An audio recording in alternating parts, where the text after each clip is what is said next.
Hey everybody, it's Heather Faber. Welcome back to my channel, or welcome to my channel if you are new here. The ongoing joke is always how to catfish 101, but in reality, let's be honest, the way you look in a photo is going to be a little bit different from the way you look in real life just because you're posing, the lighting, the hair, the makeup, whatever. Instagram for me has always been an extremely fun platform to just like do my makeup, do my hair, have fun. So I really like to like brainstorm ideas in my head when it comes to like photos and like the different types of outfits I'm gonna choose to wear. It sounds really extra, but it's just a personal thing I like to do. I'm gonna be taking some Instagram photos in this top here.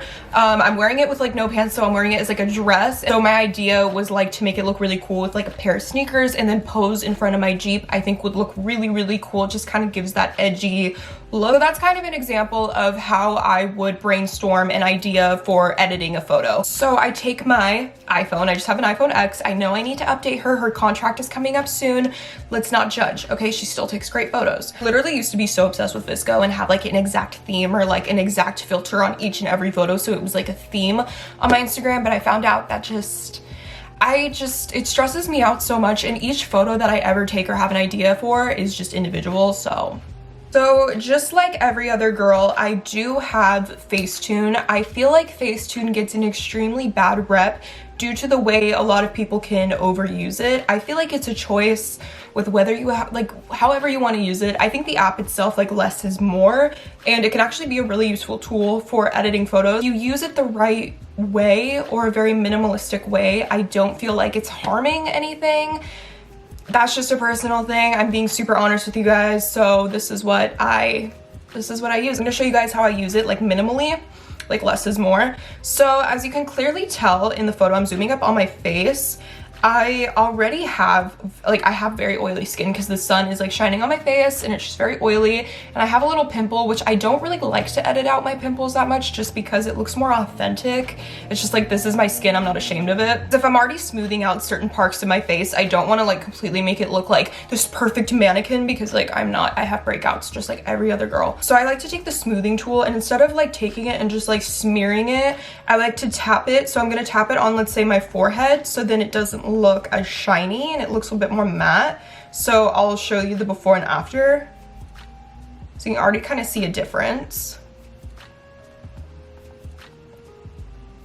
So you'll already start to see a major difference. It's almost like you were blotting your face. And I will do it again over here, and I will do it again over here. On any oily part of my face that I feel like just needs to be retouched up. And then I'll show you guys the before and after. So here's before, here's after, before, after, before, after. Like as you can see, I'm just using like a tapping motion. So then it's a lot less like, looks a little bit more realistic if you do that. And again, like less is more. So it looks more natural. Also, sometimes I like to tap on my chest and kind of smooth out the skin on my chest, just if it looks like a little bit textured or my fake tan looks a little weird. I like to like tap on my chest too if my fake tan looks splotchy or it has like some noticeable like texture. I kind of just like to tap on that. So something else I really like to do, some people may think it's like really overboard and extra, but I actually like to take the tones tool, and then I take the picker. And sometimes, like when I take a photo on my iPhone, it completely washes out my face. Like you can't see my contour, you can really not, like you just can't see the details of my makeup because it's an iPhone. It's not like a professional camera to where you're gonna be able to see every detail. So I wanna make my contour more prominent. So what I like to do, this is gonna be really weird. So I like to go in the very like corner of the cheek and take the picker and kind of pick up the color that my cheek is for my contour that's already there. And then I go to tones, I click tones, and then I start to lightly pat it on places that I would apply bronzer in real life to make it a little bit more noticeable, if you can tell already. It's so weird, but I personally, this is just something I like to do. I really love bronzer, and I think it really shapes a face. And I want my face to look warm in a photo. I don't want it to look one-dimensional. Also erase some harsher points. And so here is before, here's after, here's before, here's after, and then I work on it a bit more and like make it more like seamless, if that makes any sense whatsoever.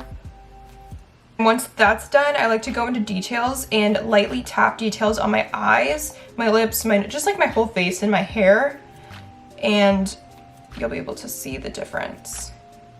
So here is before, Here's after, before, after, before. It's very light, like you can't really notice it. Let's say I'm ready to post the photo, I'm ready to upload it. This is where I do all of my editing tools and tricks. So for some reason I forgot to mention I'm using Lightroom. I don't really use VSCO anymore. Filters I like the most on VSCO are M5, A5, and A6. I like those three.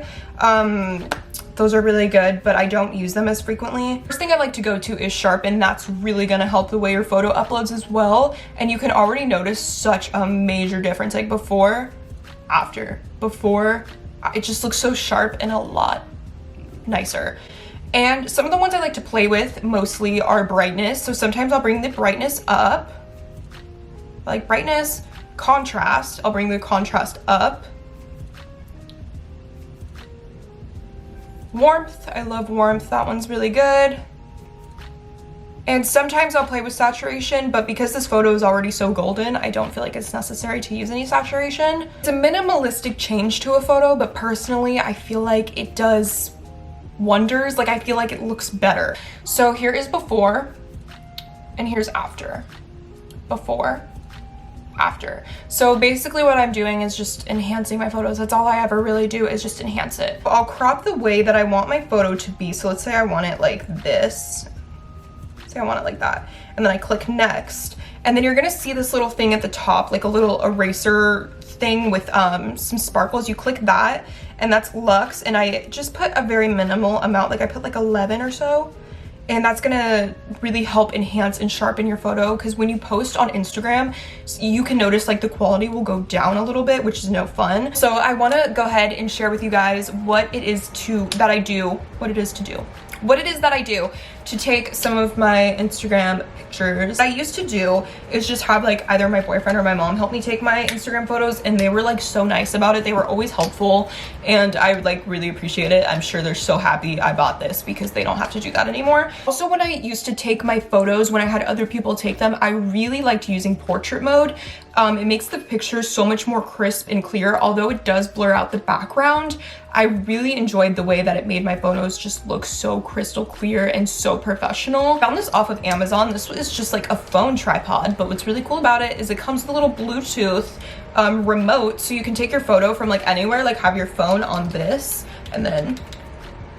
and this works for iOS or Android, so it's really, really nice. And this is adjustable. It's just like a normal tripod. You can adjust it to the way that you want, like the height that you want. Hope you guys enjoyed this little video. If you did, please give it a thumbs up. Don't forget to subscribe, and I really hope to see you guys in my next video. Also, don't forget to follow me on all my socials. Everything will be linked down below. And again, I hope to see you guys in my next video. I love you so, so much. Bye.